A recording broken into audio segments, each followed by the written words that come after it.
उमर की अज फरमाइश है कि तू दुबई तो फोन किया। आ दुबई तो उन्हें ना अपने अपने शेर लिख के तो भेजे ने। उन्हें आख्या जी आ मेरे शेर तुसां बोलने ने ते नाल मेरी तस्वीर भी लानी है। तो चलो निक्के नूं आखा दे नाल वाए उमर दी तस्वीर भी ला। तो इश्क दे शेर को 3-4 उन्हें भेजे ने ते ओ मैं तुहाडे अगे पेश करना वा। थे दस इश्क दी की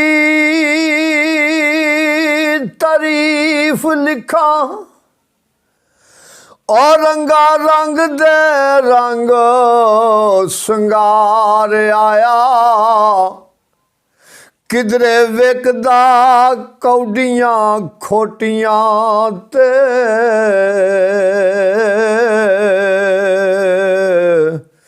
ते किधरे गले ते फेर तलवार आया। ते किधरे अग विच भांगड़ा प्या मारे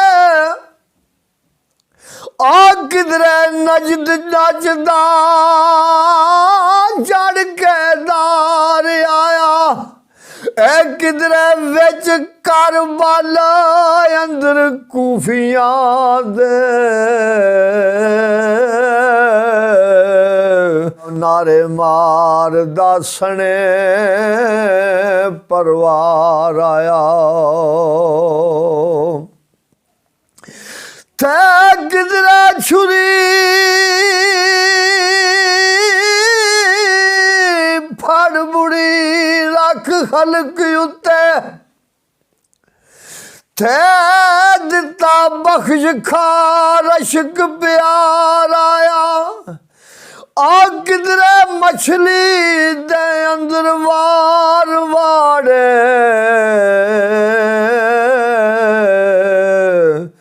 ते किधरे तख्त छाड़ो पठियार आया। थे किधरे अरिश ते फरिश दे सैर करदा आ किधरे प्यार होंदा अंदर गार आया। आ किधरे नाल महबूब दे तख्त उत्ते ओए उमर यार नू देन दीदार आया। थे इस इश्क ज़ालिम शाह हुसैन ताईं ओ प्याला ज़हर दा पर पलाया सी। करबला दे विच हुसैन ताईं ओ पानी बंद कर शीस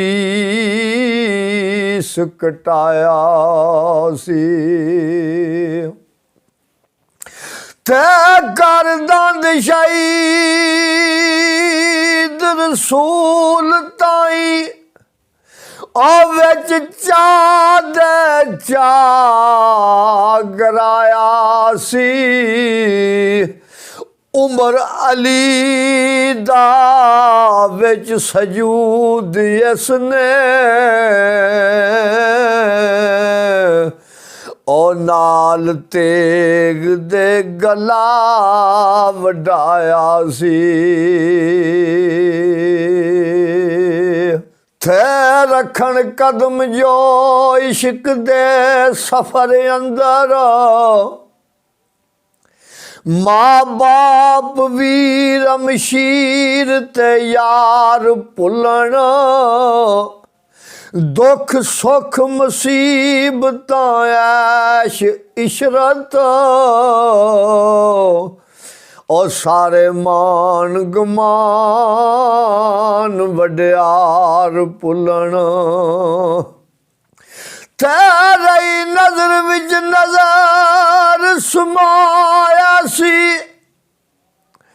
ਉਹ ਕੋਲ ਬਦੜੇ ਸਫਰ ਦੇ ਪਾਰ ਭੁੱਲਣ ਉਮਰ ਯਾਰ ਇਸ਼ਕ ਬੇਦੀਦ ਜ਼ਾਲਮ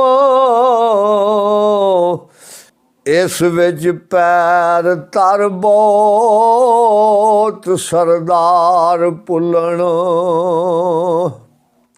ਤੇ ਅੰਦਰ ਕਬਰ ਵੀ ਸਬਰ ਨਾ ਆਸ਼ਿਕਾਂ ਨੂੰ ਓ ਇਸ਼ਕ ਸਬਰ ਦੀ ਧੂੜ ਤਮਾਈ ਜਾਂਦਾ ਇਹ ਮਨ ਦਾ ਕਿਸੇ ਦੀ ਮੂਲ ਨਹੀਂ ਉਹ ਸਦਾ ਆਪਣੀ ਗੱਲ ਮਨਾਈ ਜਾਂਦਾ ਤੇ ਕੌਮ ਬਾਜ਼ ਨਹੀਂ ਆਖਦਾ ਆਪ ਮੀਆਂ ਉਹ ਖਲ ਆਪਣੀ ਆਪ ਲੁਆਈ ਜਾਂਦਾ ਉਮਰ ਯਾਰ ਆਪੇ ਆਨਲ ਹੱਕ ਹੋ ਗਏ ਉਹ ਸ਼ਾਹ ਮਨਸੂਰ ਨੂੰ ਦਾਰ ਚੜਾਈ ਜਾਂਦਾ।